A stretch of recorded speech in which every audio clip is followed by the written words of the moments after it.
안녕하세요. 도구 엑셀로 푸는 통계입니다. 오늘은 엑셀에서 등분산 검정을 하는 방법을 설명드리도록 하겠습니다. 사실은 우리가 40강에서 이미 등분산 검정을 배웠습니다. 레빈 검정을 배웠고요. 레빈 검정을 이용해서 두 그룹의 분산을 비교하는 방법을 배웠습니다. 그런데 이 40강의 후반부 내용에 좀 오류가 있어서 40강의 강의를 삭제했습니다. 그런데 오늘 우리가 배울 강의에 이 40강 내용이 포함되기 때문에 40강을 다시 찍지는 않겠습니다. 오늘 우리가 배워볼 등분산 검정은 레빈 검정을 이용해서 세 그룹 이상의 분산을 비교하는 것입니다. 세 그룹 이상을 비교할 줄 알게 되면 두 그룹도 같은 원리로 비교를 하면 됩니다. 아마 등분산 검정하면 F 검정을 더 많이 알고 계실 겁니다. 이 F 검정은 엑셀에서 기본적인 통계 분석 기능으로 할 수 있는 그런 검정인데요. 이 F 검정에 한계가 있습니다. 이 F 검정의 한계는 두 그룹의 분산밖에 비교할 수 없다는 겁니다. 그룹의 개수가 3개 이상이 되면 F 검정으로는 분산 비교가 불가능합니다. 이때 사용하는 방법이 바로 레빈 검정인데요. 이 레빈 검정은 엑셀에서 기능을 제공하지 않습니다. 그래서 우리가 직접 통계량을 정의를 하고 사용을 해야 됩니다. 통계량을 수식으로 직접 정의하고 P값도 직접 구해서 사용을 해줘야 됩니다. 이 레빈 검정의 귀무가설은 이렇습니다. 모든 그룹의 분산이 같다는 것이 귀무가설이고요. 예를 들어서 A, B, C 세 그룹의 분산을 비교한다고 하면 A의 분산과 B의 분산과 C의 분산이 같다는 것이 귀무가설입니다. 그리고 대립가설은 이 귀무가설이 틀렸다가 대립가설이죠. 가끔 이런 오해를 하시는 분들이 있습니다. 대립가설이 A와 B와 C의 분산이 셋 다 다르다로 오해하시는 분들이 있는데요. 여기 있는 이 경우는 대립가설의 많은 경우 중에 하나입니다. 이 대립가설에는 얘가 아닌 모든 경우가 대립가설이기 때문에 A와 B는 다르고 B와 C는 같은 경우, A와 B는 같은데 C는 다른 경우, 이런 모든 경우가 다 대립가설에 포함이 됩니다. 이 중에 어떤 경우 때문에 귀무가설이 기각됐는지는 우리는 알 수 없습니다. 레빈 검정만으로는 알 수 없고요. 분산 분석에서 사후 검정을 하듯이 레빈 검정에도 사후 검정을 해야 어디에서 유의차가 발생한 건지 알 수가 있습니다. 우리가 레빈 검정을 하기 위해서는 통계량을 계산을 해야 됩니다. 레빈 검정의 통계량은 이렇게 생겼습니다. 좀 복잡하죠. W 통계량이라고 하는데요. 이 W 통계량은 F 분포를 따릅니다. 그래서 우리가 자유도를 먼저 계산을 하고 자유도를 이용하면 F 분포를 그릴 수가 있습니다. 그리고 F 분포에서 W를 표시를 한 뒤에 이 부분의 넓이를 구하면 이 부분이 P-밸류가 됩니다. 이 P-밸류를 0.05와 비교하면 되겠죠.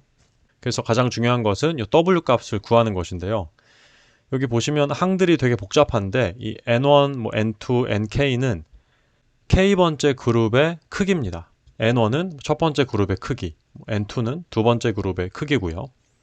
여기 있는 S1, S2, SK는 K번째 그룹의 표준 편차예요. 이제 Z만 남았죠. Z1 땡, Z2 땡 이런 애들이 있고 그리고 Z 땡땡 이런 애들이 있습니다. Z의 의미는 이렇습니다. ZIJ가 절대값 편차예요. 절대 편차라고 하죠. 그래서 ZI 땡은 i번째 그룹의 평균 절대 편차입니다. 그리고 Z 땡땡은 각 그룹의 평균 절대 편차를 가중치를 매겨서 다시 평균을 낸 겁니다. 그런데 이 이론을 굳이 몰라도 분석을 하실 수는 있습니다. 제가 이렇게 엑셀로 틀을 만들어 놨습니다. 먼저 평균을 다 구했어요. 그리고 9999번까지 읽히도록 해놨습니다. 그래서 여러분이 여기다가 그룹의 값을 집어넣으면 자동으로 계산이 되도록 해놨습니다. 4그룹이나 5그룹의 평균을 비교하기 원하시면 밑에 있는 수식을 보고 얘를 좀 수정을 해주셔야 되는데요. 일단 3그룹을 비교하실 때는 여기를 바꿔 넣으시기만 하면 계산이 되도록 만들어 놨습니다. 그래서 먼저 평균을 구했고요. 표준 편차를 구했고 평균 절대 편차를 구했습니다. 아까 ZI 얘를 구했습니다. 함수가 있어요. 이런 함수를 이용해서 평균 절대 편차를 구했고요.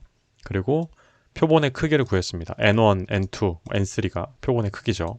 그리고 세 표본의 가중치 평균 Z땡땡을 이렇게 계산을 했습니다. 그리고 W 통계량을 구했습니다. W 통계량이 얘예요. 둘 다 똑같습니다. 아까 보여드린 거는 요 식인데 변형을 해서 엑셀에서 좀 입력하기 편하게 만들어 놓은 게 이 위에 있는 식입니다. W 통계량을 계산을 했고요. 그리고 분모의 자유도. 분모의 자유도는 세 그룹의 크기를 더해서 그룹의 개수만큼 빼주면 됩니다. 3개만큼 빼준 거예요. 지금 다 30씩이니까 90에서 3을 뺀 87이 되고요. 그리고 분자의 자유도는 그룹의 개수 마이너스 1입니다. 지금 그룹이 3개니까 빼기 1을 해서 2개가 된 거예요. 네, 그리고 여기는 F기각치는 뭐냐면 우리가 0.05를 기준으로 할 거잖아요. 그래서 이 넓이가 0.05가 되게 만드는 요 F값입니다. 그래서 만약에 이 F값보다 W가 오른쪽에 있으면 요 넓이가 0.05보다 작을 거니까 귀무가설이 기각되는 겁니다. 이렇게 F값과 W값을 비교하는 것으로도 통계 분석을 할 수가 있어요. P값과 0.05를 비교할 수도 있고요. 일단은 다 넣어놨습니다. W값과 F값을 비교해도 됩니다. F값보다 W가 왼쪽에 있죠. W가 한참 왼쪽에 있습니다. 그러니까 귀무가설이 기각되지가 않아요. 귀무가설이 기각되지 않는다는 건 모든 그룹의 분산이 같다고 할 수 있는 거죠. 네, 그리고 P값도 이렇게 계산을 해놨습니다. P값이 0.05보다 훨씬 크죠. 훨씬 크니까 귀무가설이 기각되지 않습니다.